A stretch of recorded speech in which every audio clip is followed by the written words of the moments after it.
Let me now present new extensions of partial equilibrium modeling with the introductions of value chain. So let me introduce right now a value chain, and we keep a world market in the model, in this new model. So the idea is to introduce different stages of transformation. Here we are going to introduce only two stages of transformation because we want to start with something very simple. This is a very important topic. What's interesting here is that if there is a policy applied at a stage of transformation, it affects all other stages, not only this one but also other stages. For example, if you've got three stages of transformation, 1, 2, and 3, and if you apply, for example, a production tax at the second stage of transformation, it affects, of course, the demand which is addressed to the upstream stage, that is to say stage 1, and because, of course, the activity at stage 2 is modified. But it also affects the price at stage 2, and so it affects the cost of production at stage 3, which is the downstream stage. So it's why this is so interesting to model a value chain. And this is a major stake for policymakers today because for many policymakers in plenty of countries, it's a priority, the insertion in global value chain. So what we are doing is that we are modeling value chain under a very simple specification.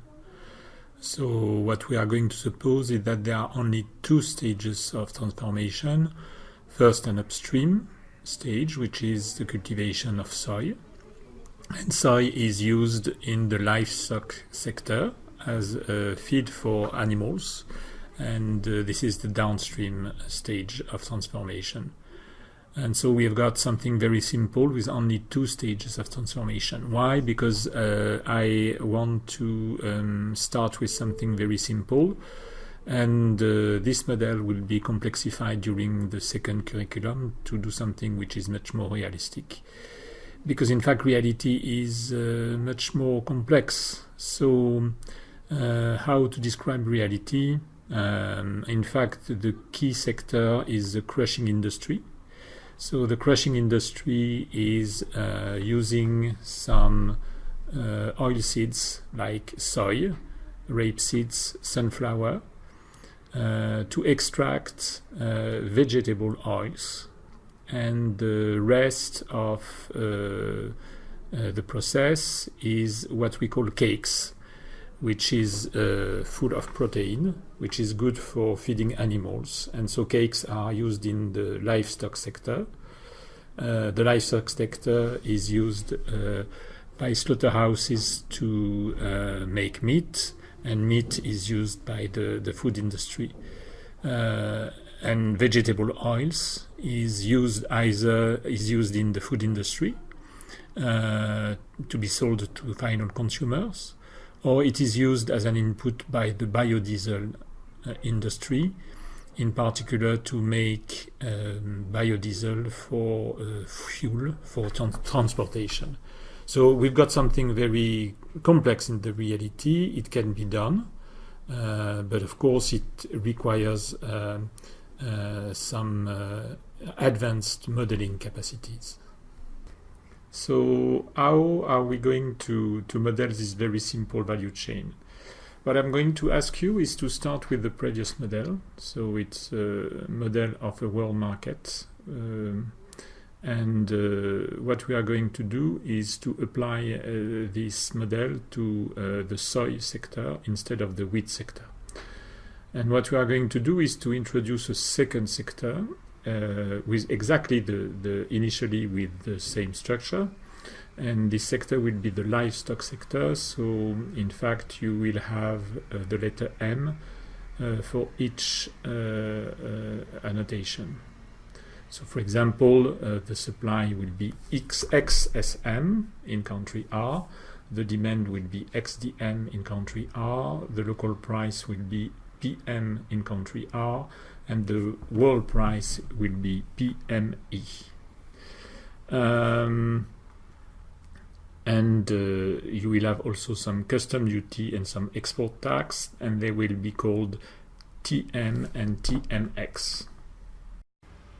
So let me present how we model this relationship between the upstream sector and the downstream sector that is characteristic of a value chain. This is done through two relations. First, a relation between demand for soy and supply in the meat sector. So in fact, it is demand in the upstream sector. It depends on the price, local price in this sector, but also it depends on local activity in the livestock sector, because it's the main customer or the only customer for soy.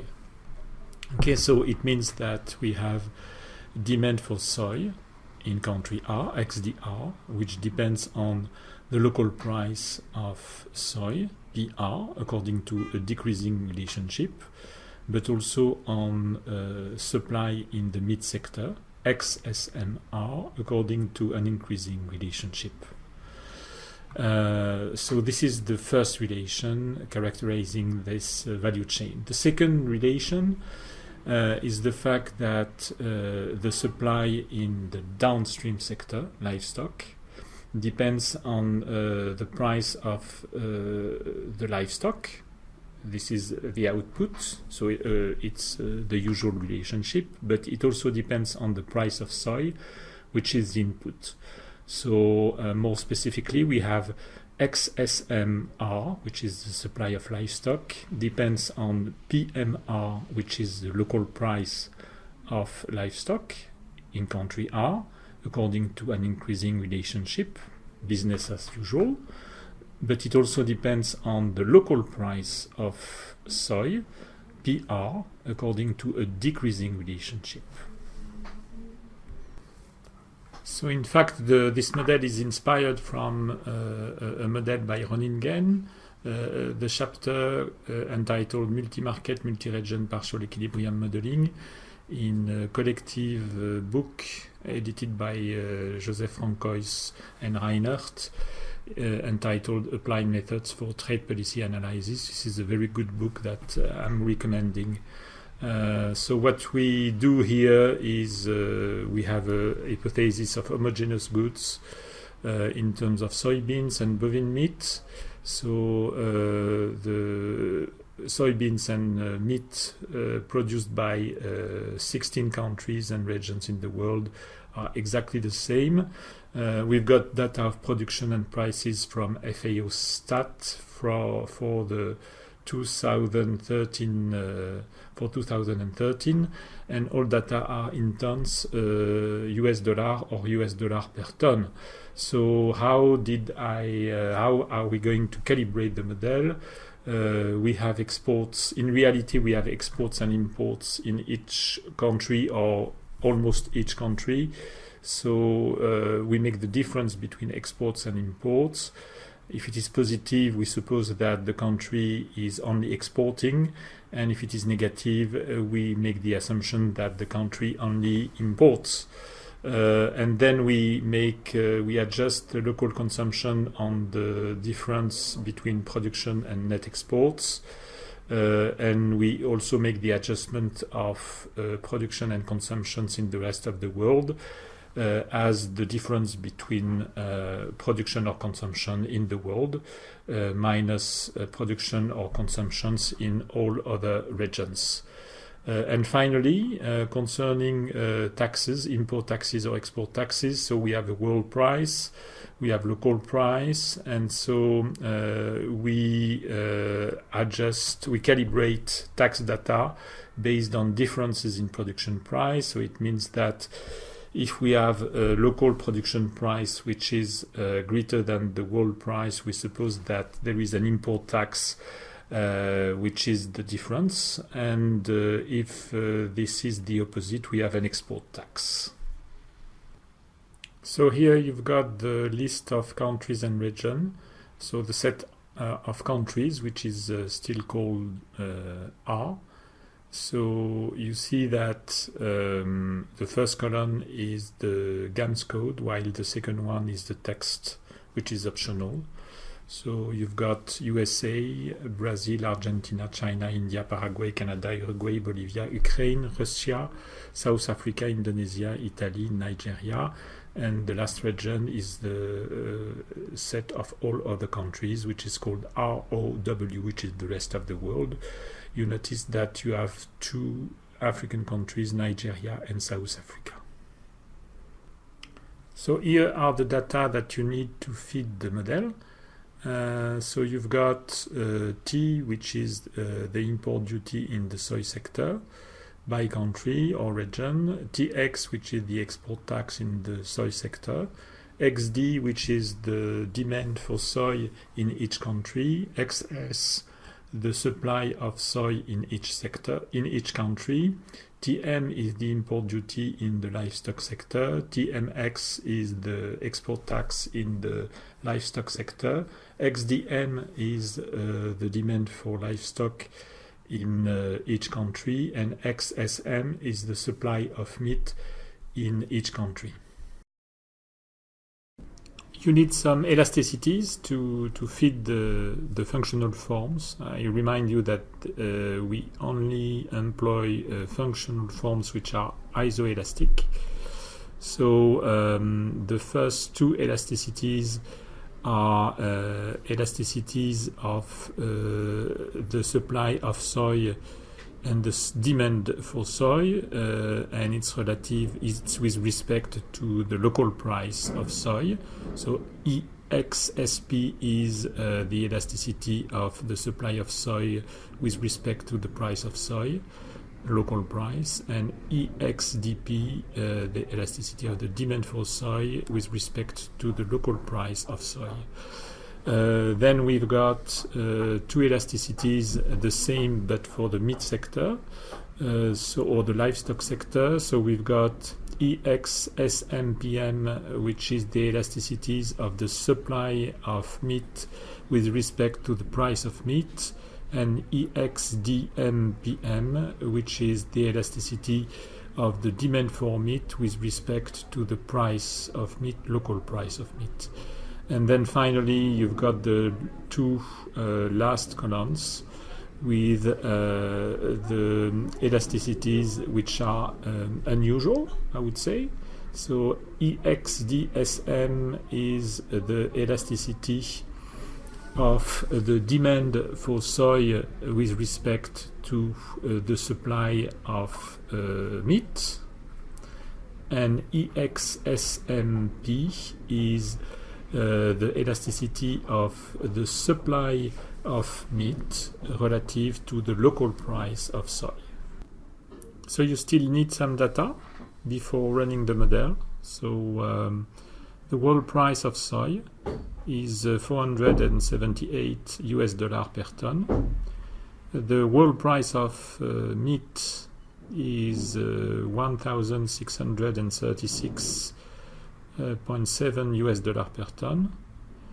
The world supply of soy is 286,093,000 tons, and the world supply of meat is 67,511,376 tons.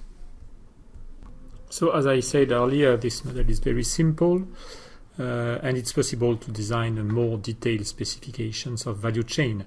So if you want to consult a bibliographic reference, you can see an article that I wrote with Carmen Estrades and David Laborde in 2014 in American Journal of Agricultural Economics, which is the study of differential export taxes along the oilseed value chain.